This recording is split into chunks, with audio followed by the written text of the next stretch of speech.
Hello, hello, hello, hello, hello out there. Hello, how are you? Hello and hello and hello. I am Big Meach, and this here is a Big Meach moment. Now, normally, most of the time, honey, on a Saturday, we're doing dishing tea with Big Meach, right? However, I am literally just getting in the door. I committed myself to doing something that uh, I just let my mouth get my ass into something I really didn't feel like doing. However, it's done and over with now. I had to take someone um, to Birmingham, and it's done now. Okay, and they needed it because right now it's a personal thing for them, as they are reminiscing and mourning the loss of their mom, the anniversary of it. I know this is kind of personal, and he just needed to get away. At the same time, my mouth sat there and said, "Yeah, too quickly," and um, yeah. Um, so be that as it may, okay. Oh shit! Tank and a half later, and I wasn't. Yeah, I'm here, but nonetheless, like I said, I'm just walking in the door. And I'm not going to be long because we got donut factory duties in the morning, and tomorrow is my long day because I would be there for 16 hours. Ah, yeah, okay. But I want to come to you with this particular moment because uh, this question was posed to me, and I want to give it to you, okay? And hopefully, you guys will chime in. I went live for this versus recording it. Um, because I wanted you guys to chime in with me if you're still up and about. If not, and you're watching this in the replay or whatever, honey, still come in and do your thing, okay? And put in the comments and carry on, and then share this with other folks so that we can get the discussion going. And this discussion basically is about who is it that we have our young Black men look up to for guidance, for inspiration, for them to pattern themselves after and carry on. Who do we look to for that? Okay. Uh, and not just someone who is a sports star or a TV movie star, because usually we always look to those particular folks. But who is it? Who are those particular Black men that are the true essence of Black men that we want our young boys and our young princesses, to look to? Who is it that we say yes, study them, or they have the qualities that we look for in wanting to be an upstanding Black man? Mm-hmm. It was asked of me because we were um, uh, talking, and we were going over, the whole diaspora of our culture. And of course, this is also stemming from conversations about the P Valley episode. And so it becomes this whole thing of, okay, here we have, we were talking about strong Black men and what does that supposed to mean and what is that supposed to represent. And yet when we're looking over it, when we were kids, folks that we had to look up to, it was always about being Thurgood Marshall or just like Thurgood Marshall. We had Coleman Young. We had Jesse Jackson. Not necessarily Al Sharpton. Al wasn't necessarily someone to be a role model, but to have his fight, of course, all of the entertainers, and at that time, O.J. Simpson was one of the ones. I mean, O.J. Simpson, James Brown, um, um, um, um, um, um, I'm trying to think because it was one of the Power to the People children up in Detroit. Detroit, if you were here, help me because it was a couple of other people, that we had aspired to be, and then those who taken national platforms, and those who were in the public eye, um, of course, Martin and Malcolm, you know. We didn't necessarily put James Baldwin on that list. However, we were always told or taught that we should aspire to speak, and command the English language as he did because he was a wonderful orator, you know. When we look over the history of folks like what's his name, Paul Robeson, okay, wonderful, wonderful. He was an actor, yet an activist for African Americans and our Black causes and carrying on. Thank you, Nelson Mandela. Yes, okay, Nelson Mandela. Okay, Desmond Tutu. Let's go with Desmond. Okay, in that same regard. When we look at this, we okay,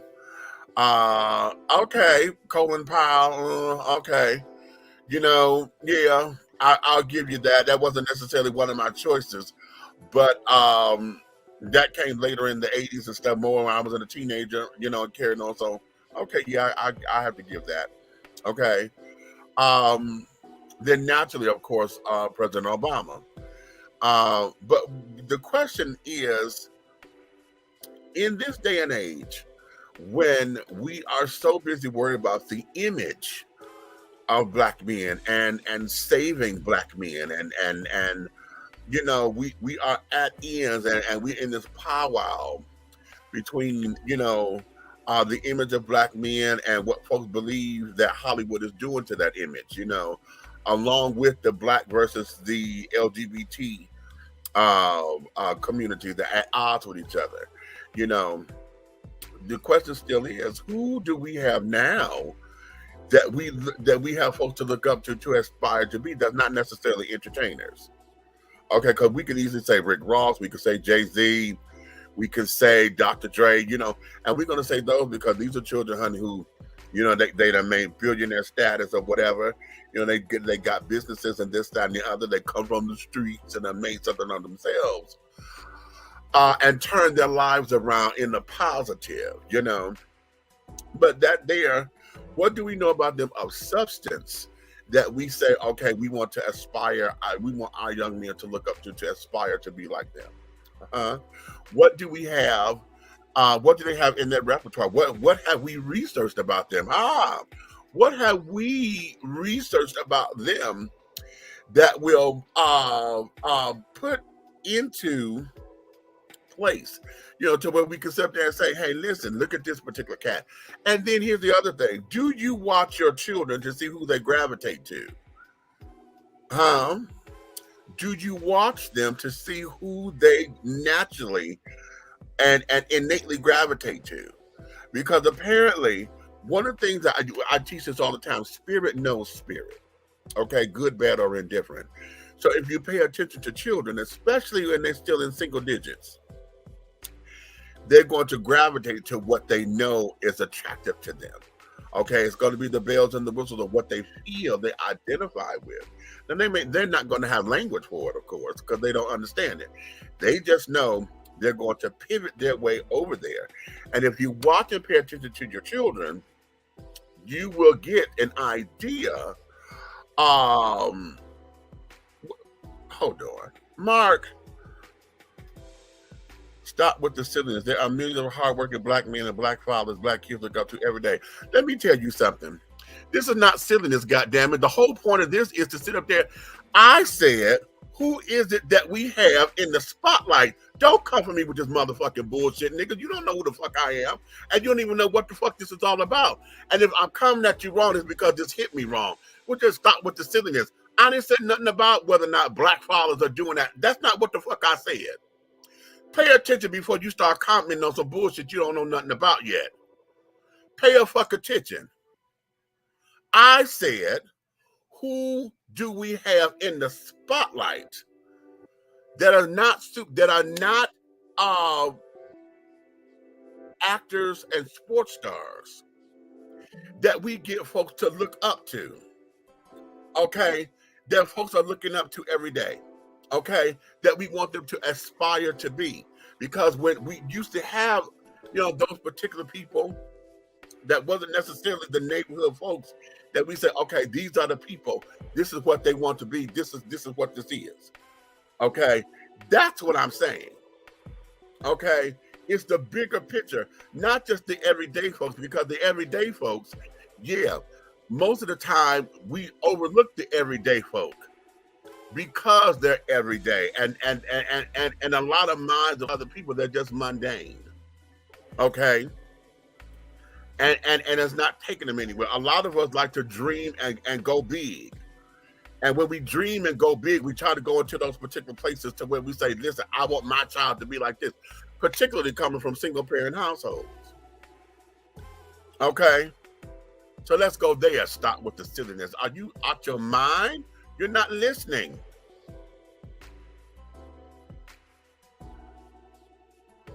Wait a minute. My second role model is Demetrius Dennis Taylor. I look to him. He is very loyal and responsible, stubborn, dependable, strong, and determined. I'm not all that stubborn. Okay. For the media king, Big Meach. Oh, stop it. Okay. I really don't look up to many people because of the BS and their drama. Well, now, okay, now let's go there, because see, this is the other part of that. Okay.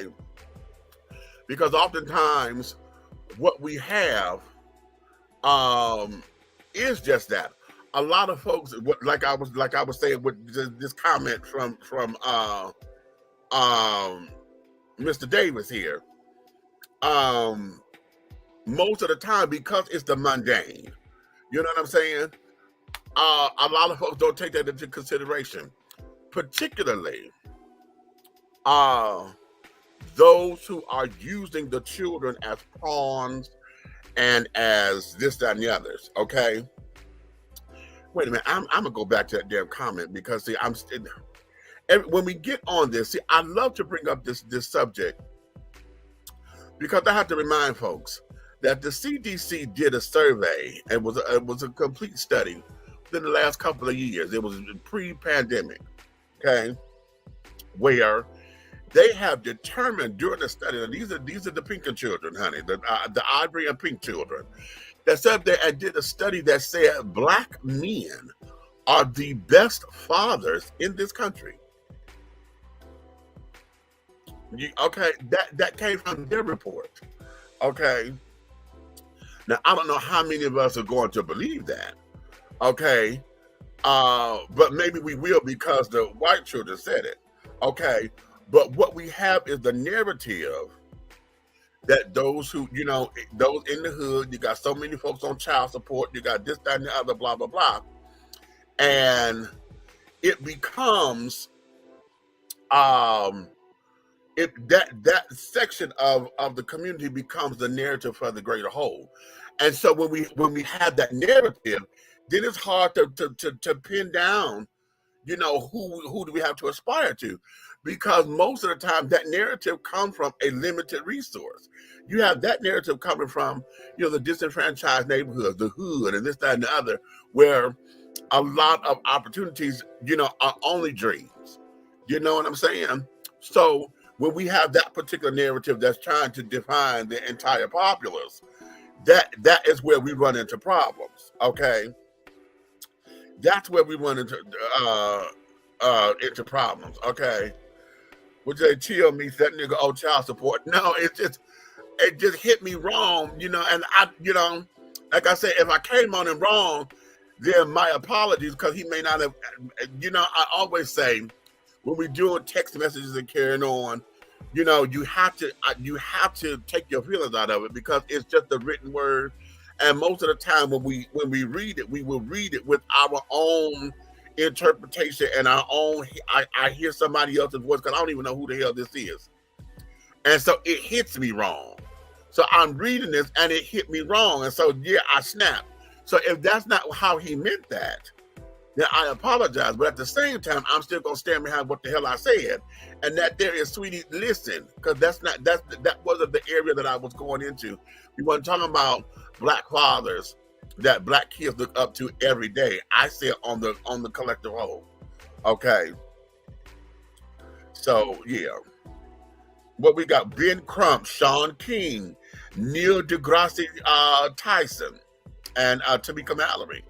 Very interesting. Now, you know what? All of those are very, very good. Very, very good. Very, very good. Sean King is kind of controversial, but yeah. Okay, okay. I will take that though. I'll accept that. I call him deGrasse. Neil deGrasse Tyson. Okay. I wonder if he related to Eric Dyson. They look like they could be. Well, that's probably they just both light skin. That's all. They have no similar features. They just light skin and with the same last name. But I've always wondered if they were related. Um. Uh. So yeah, but those are good. As far as folks that to want to aspire to or whatever. You know what I'm saying? Um. But we have to also go into the why. And like I said, if you watch your children how they gravitate, watch your children. They will naturally show you what they are about, what direction they would like to go into, because they gravitate to other people naturally. Some have a talent for good and want to be this and the next ball player, the next scientist, the next police officer. They gravitate to that. Then you have some that will gravitate to the eels. They want to be the criminals and this, that, and other, because whatever that is, it attracts them.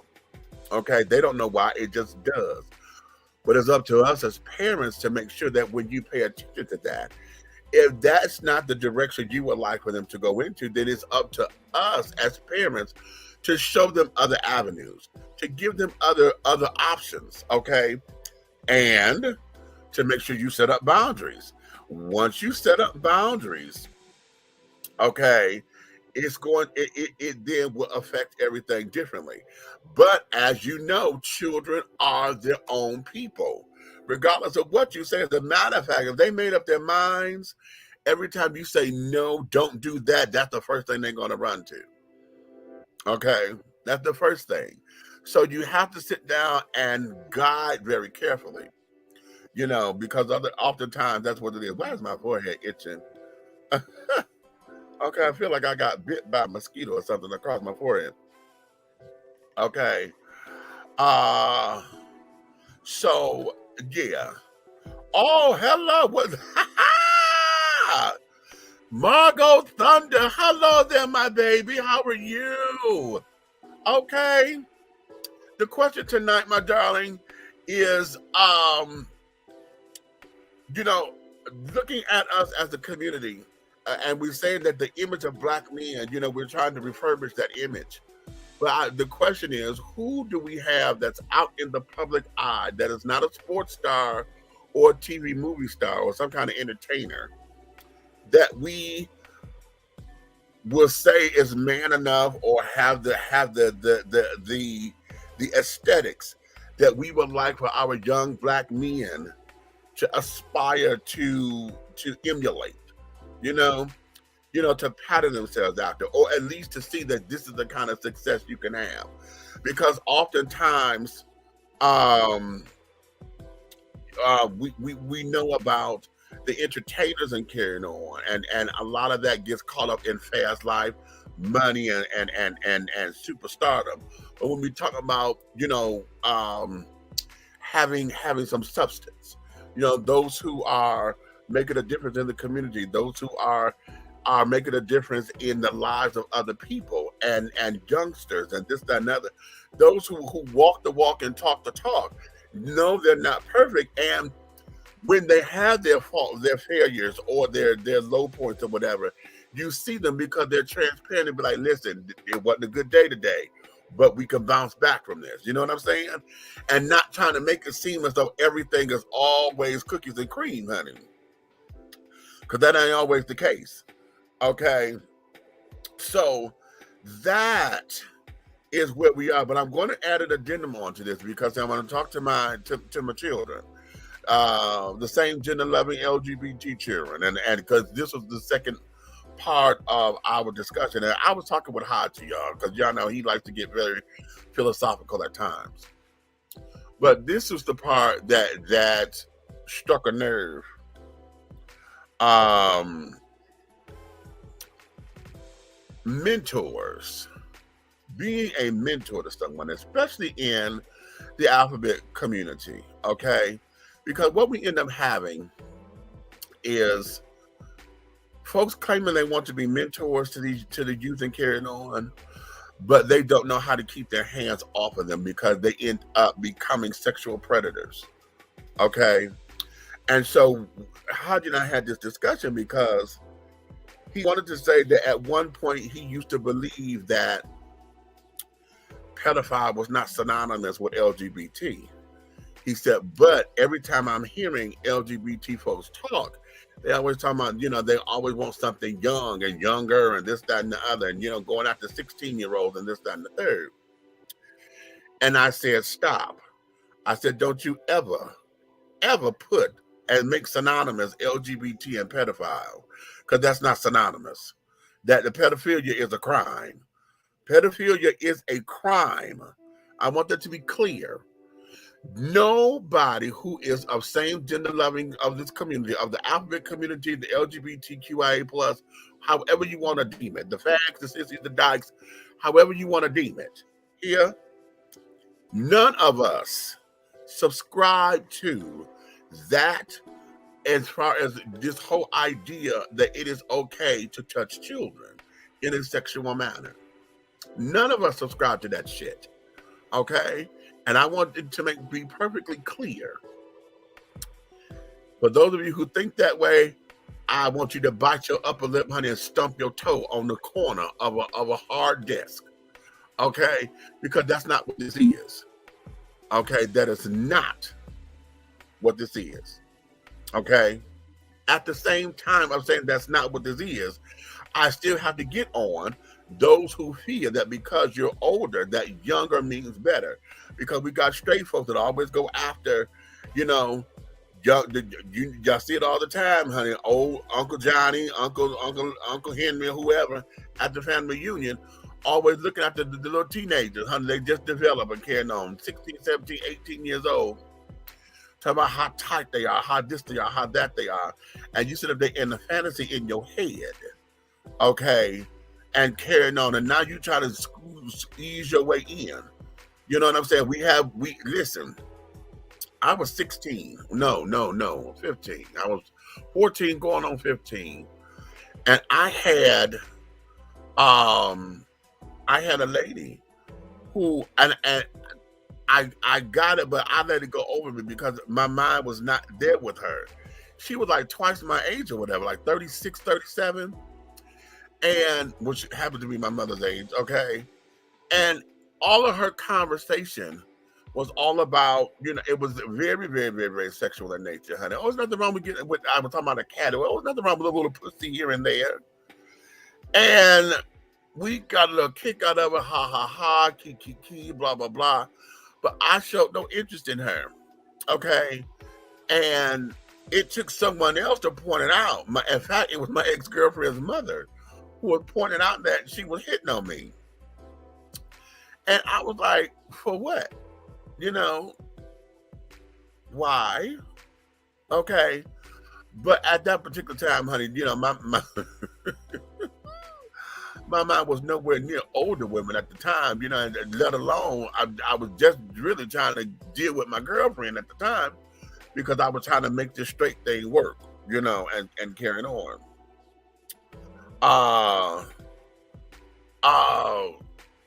At the same time, we in the same gender loving community and carrying on, we have a lot of kids who come out early and carrying on, and they get into this thing about they think they know what they're doing because their hormones are raging and things, and so they think that because they are ready to have sex and are sexually active, they think they're grown. Okay, and it takes someone, all the older cats to sit down there and ruin these children, because what you do is you use them for their sex, you knowing that they're not mentally ready. Okay. And then you treat them like dogs, or rather you create dogs. Okay. And so that there becomes a whole big to do. Okay. Uh uh so, and I always say this, I get into conversations with my peers constantly. Hell, we in our 50s. What the hell does a 20 something year old do for you outside of sex? You know what I'm saying? For you to actively pursue them.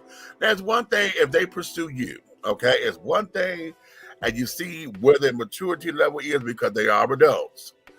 At the same time, when you sit up there going younger than 21, and you talking about you want a 16, 17-year-old and this, that, and the third, why? Why? I had someone tell me, oh, it keeps me relevant. Relevant to what? And to who? What the fuck do y'all have in common? And just because you know how to listen to their music and understand rap lyrics and carrying on, does not mean that you are in the groove, you know? And so it becomes a whole tit for tat. And so now with my community, I often, we have to visit this as far as mentorship is concerned, because the question became, well, do y'all put them children in check all the damn time? You have to put them in check. Because what happens is, just like I said, if you sit down there and create this monster, okay, then what happens? Because now you've released this terror onto the world. Okay, you've released the terror onto the world. Because they don't know nothing about love and relationship and companionship and carrying on. All they know is heartbreak. You break their hearts, child, it's ridiculously insane. Now they're trying to pick up the pieces that nobody's going to help them do. And so then they start to shape their opinions or what love is supposed to be based on those particular experiences. Hell, y'all heard me say, it took me 15 years to get over my first love. 15 years, because everything I did, I was comparing it to that. And here is where it is. Comparing it to something that I made up in my head because I was not paying attention to the signs. I had fallen in love with a drug addict, okay, who was using me to get high. And I didn't realize that. And then I thought, oh, the love is a powerful thing, honey, and my love is going to win him over and blah blah blah. And at 18 years old, that's a cute little fantasy, honey. But that there was something he had to get over, because the drugs were his power. That what was overpowering him. You know what I'm saying? So those are the things that when we look back and we say over our lives and what we had to learn from our youth and carrying on, these are the things that are teachable moments. At the same time of them being teachable moments, the older cats or whatever need not be trying to make them children pray. You understand? Because if you're trying to mentor them, the question is, what are you mentoring them to be? What is the goal? What's the end goal? What are you hoping that under your tutelage that they come out with? Because all of my kids, honey, what I try to train my kids to be are productive citizens. And my goal is to guide them into the way that they say that they want to go. Now it's a hard road, because in that, as a parent, yes, I will chastise and carry on if you're not doing what you say you're supposed to do. Especially when you show me something otherwise. You show me something other than what we said we was doing, honey, that's a wrap. No, especially if you're up under my roof. If you're up under my roof, you're here for a reason. That means we're gonna work the plan. Okay, what's your plan? Okay, once you get the plan, then I want to see the results. Okay, now sometimes I'm a little too lenient. Okay, at times and carrying on, and there are moments where I should say something and I opt not to try to keep it level. Keep it at an even level or an even tone, because I'm always the hard one. Everybody, when I go off, everybody swear I'm always mean or whatever. But no, when I go off, it's because it's a goddamn reason for me to go off. Because goddamn it, this ain't what you said you was going to do. This ain't the plan. And then on top of it not being the plan, goddamn it, I'm the only bitch in here paying the bill. Okay, so because they gonna come for me, this ain't got shit to do with you. So I need for you to get on top of your game so that you can get where you say you want to go. Because if you keep fucking around, then you're gonna jeopardize all of us. Because they're gonna come after me. Okay? So that there is that. So what is the end goal for your mentorship? And I'm gonna answer to my straight folks as well. When you bring someone up under the fold and up under your tutelage, your teachings and carrying on, what is the end result? And then do you become the person that they can aspire to be like? Do you become that person? Okay, or do you set yourself up to where they can see you in that light? Because remember, I'm not looking for superstars. I'm looking for the person who is more than just the everyday person, but perhaps because of what you've done, you can then become, spotlighted and carrying on to where folks will know your name. Like we everybody knew in Detroit we had Mother Waddles, honey. Now, because of her work and carrying on, everybody knew who Mother Waddles was. Uh, I'm trying to think of a couple of men. But see, now how about that? There's not men on the tip of my tongue like that, to where I could throw it out just as quickly. You see what I'm saying? So this becomes something that we as men need to do better with. You understand? This is something that we have to look into. So that if you say you want our young black men to have better images, and you're tired of Hollywood doing this and doing that, then what do we have in place? I know we have a ton of organizations, 100 Black Men and all these other kinds of organizations, but what's the fruit of their labors? What's the fruit of it? Because right now, I'm gonna be transparent with this as far as how I feel. Right now, I just see them as people who are good in name only. They may have a couple of successes, but for them to be the type of organization that they are, I'm expecting them to be on the forefront when it comes down to a lot of the stuff that we have dealing with. I didn't hear any of them, and I'm not saying that they wasn't there, but how come 100 Black Men were not out there when we were doing all of the protests with George Floyd and all the police brutality? Okay, where are they when it comes down to teaching men how to be responsible for their children? How not to get hooked up into the child support system, how not to have 34 kids and 16 baby mamas. Okay, where are those particular folks to where we're honing those in, honing in the brotherhood? You know what I'm saying? Now, we're doing better. We're trying to get our brothers to go to school. There was an article, I think it was in Essence. What was this? This is 2022. I'm going to say in maybe 18 or 19, where the 4 best friends, all of them became doctors. All 4 Black men, all of them, they pushed themselves, each other, and all 4 of them are doctors, and they're working in their communities. I think out of Chicago. There's a family of doctors, actually. There was another story, a whole family of doctors. All of them are brothers and sisters, following in their parents' footsteps. Okay, so when we talk about these kind of things, who do we have that can be inspiration for our people? That's on that particular level. That's not a sports star or an entertainer, TV movie star. Okay, and if you believe that you're that person, are you sure that you are? Because what are the fruits of your labor? What are the fruits of your labor? Okay. Um, yeah. Okay. Let's see. This is what I had a mentor growing up, and he was 100% gay. He never bothered me, but taught me a lot about life on the loving thy neighbor side of the commandments. Okay, okay, cool beans, cool beans. There are good gay role models and mentors, and I agree with Lavelle. No one, um, not one time I was bothered or touched. Okay, all right. David Mel Branch, good role model and mentor. That's my baby, honey. David is my baby. Okay, fresh fish comes in size 18.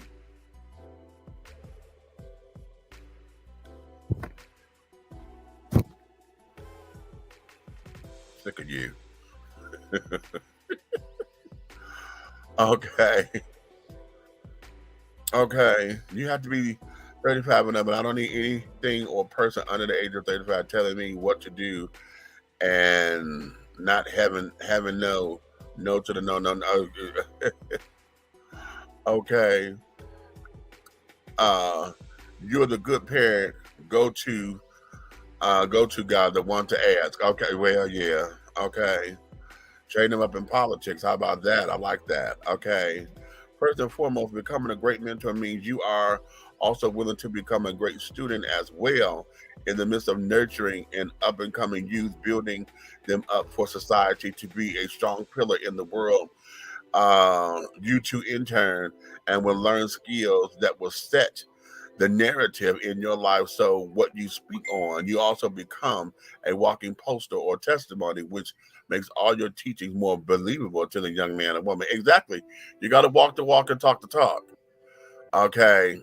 Walk the walk and talk the talk. I can only think of one billionaire, Robert Smith. Okay. Wow. Okay. So, in that there is what this is. So I want to continue this conversation a little further with some other folks when we come in, but I just wanted to come in and throw that your way so that we can get this particular part of the discussion going. Mark Davis, I'm coming back to you, baby. If you still listen, you probably hung up or whatever after I snapped. But again, I'm going to apologize if I came at you wrong and if that was not your intention. Okay. Again, I read this and it just hit me. Okay. So if that was not your intention, I do apologize for snapping the way I snapped. At the same time, I still stand behind what I said when I said, please, honey, if you had just hold off a second and just listen to it, you probably would have had a different stance. Okay. And it would not have been me trying to do all that. Okay. So be that as it may. So with that being said, my darlings, honey, that there is a that, honey. So I am Big Meach, honey, and this has been a Big Meach moment. I will talk to you guys again soon, honey. I've got to now get some rest because we got 16 hours to do at the donut factory, honey. Time to make the donuts. Yeah. Ciao.